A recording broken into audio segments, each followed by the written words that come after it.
For more information on today's program, contact Erica Taylor Montgomery at threegirlsmedia.com.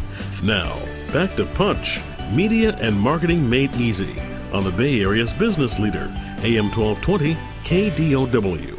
Good morning and welcome back to Punch, Media and Marketing Made Easy on 1220 AM KDOW, the Wall Street Business Network, where we help you punch through your competition and deliver that total knockout with your PR, your marketing, your social media, and more. Now, you can visit us online to get more information on today's topics on the Punch Marketing blog, as well as find the archives of all of our past shows at punchmarketing.biz. That's punchmarketing.biz. I'm your host, Erica Taylor Montgomery, and we're talking about creative ideas to market your business. And if you have questions about this topic, you can call us live this morning at 800-516-1220. That's 800-516-1220. Our guest is Gail McMeekin of Creative Success LLC, and you can find Gail online at creativesuccess.com. So, Gail, why don't we talk about some of the most effective marketing tactics for small businesses? Great. Now, something that's really interesting is that direct mail is back. Really? Because it's such a novelty. Huh. My brother's actually in marketing, so he's got all kinds of great research. Because it's such a novelty to get something in the mail now, whether it's a brochure, whether it's an article, and so forth, what a lot of people are doing on their website, instead of giving away a free ebook, is they're capturing people's mailing addresses and mailing them a CD or an article or something like that, because you stand out in the maze of emails. We all get so many emails, it's really overwhelming. So you could do this with people who are just signing up for your website. You can often do things like this quarterly, make a little CD on what's new in mobile marketing or something like that. So that's one thing. The other thing that's really interesting is, while there's all this social media and so forth, and we need to be doing that, and I'll talk about that in a second, the essence of most small and medium-sized businesses is still referrals, so that what you really need to focus on is building strategic relationships with people either who are ahead of you and who you want to affiliate with and get better clients and so forth, or people in complementary fields. Like, I have alliances with financial planners, intellectual property lawyers who can check over products and trademarks and all that, with clients who are doing businesses, testing centers. I send people to spas a lot, and they refer back to me. So it's relationship marketing is still critical, and it can be face-to-face, it can be across the world or what have you, but building relationships with people who can refer to you and who you feel really comfortable referring to them.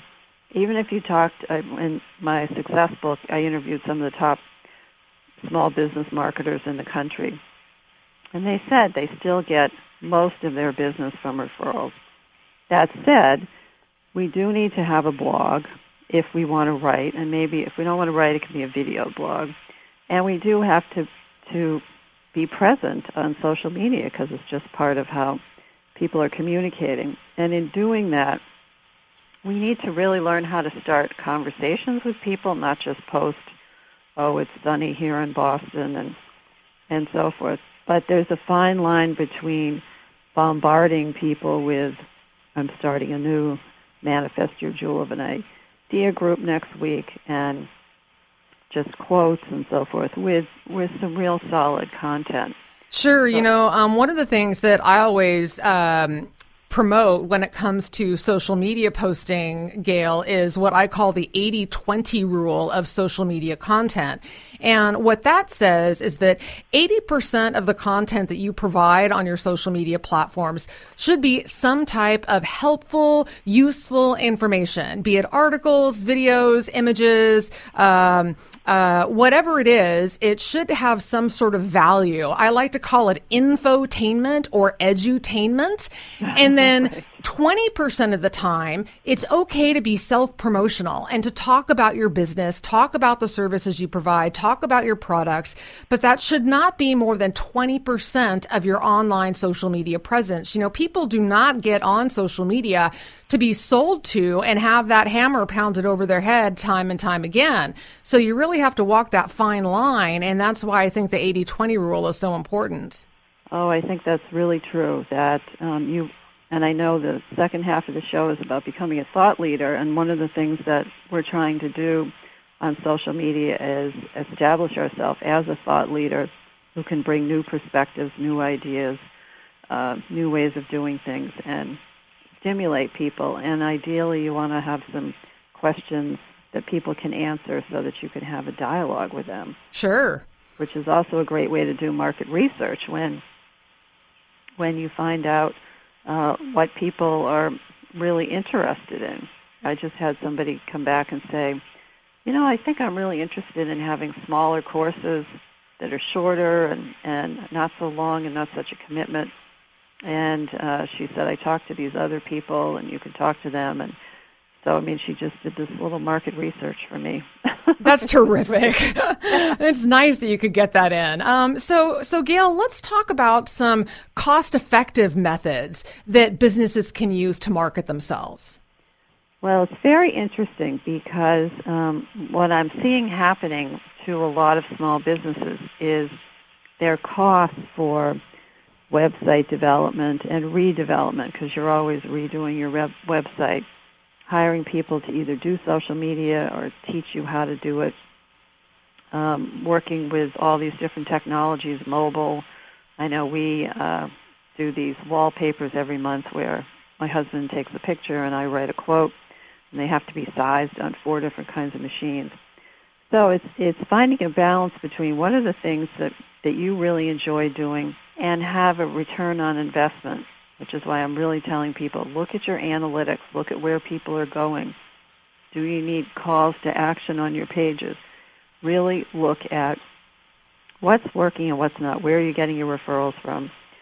Which newsletters are people tapping into? So that one of the cost-cutting things that we can do is to make sure that we're continually refining to reflect the people that we're serving. And doing a survey periodically is a good idea as well. And really asking your clients, what other kinds of things are you looking for in terms of information or education? It's keeping that dialogue open so that we know that we're offering things that people want, and we get rid of stuff that people don't want. Sure, absolutely. And, you know, I don't think there's anything wrong with asking your current clients or prospective clients exactly what they're looking for. You know, how can you help them? Right. That's really why companies do business or people do business with certain companies, is because they know that they can get help from that particular business, regardless of what kind of service or product they provide. They find it helpful and useful. And so I think that's really key. Gail, we only have a minute left, but I do want to make sure that people know how to contact you. So what's the best way to get a hold of you at Creative Success? If you go to my website, www.creativesuccess.com, I have lots of articles, lots of information. You can download a free ebook called The Path to Creative Success. I'm in Boston. I work with people all over the country, but sometimes people fly into Boston and we do what I call a VIP day here, and I run groups and do individual consultations. So my phone number and my contact information and everything is on my site. Terrific. And that's at creativesuccess.com. Again, creativesuccess.com to reach Gail McMeekin. We've been talking about creative ideas to market your business. And Gail, thank you so much for being on the show. You shared some terrific information. Oh, fabulous. It was wonderful to meet you, Erica. I look forward to talking with you again. Absolutely. And if you'd like to get more information on this topic, you can always come and look at our Punch Marketing blog, where we will have a post from Gail a little bit later this weekend. And you are listening to Punch, Media and Marketing Made Easy on 1220 AM KDOW, the Wall Street Business Network. I'm your host, Erica Taylor Montgomery, and we'll be right back after the break.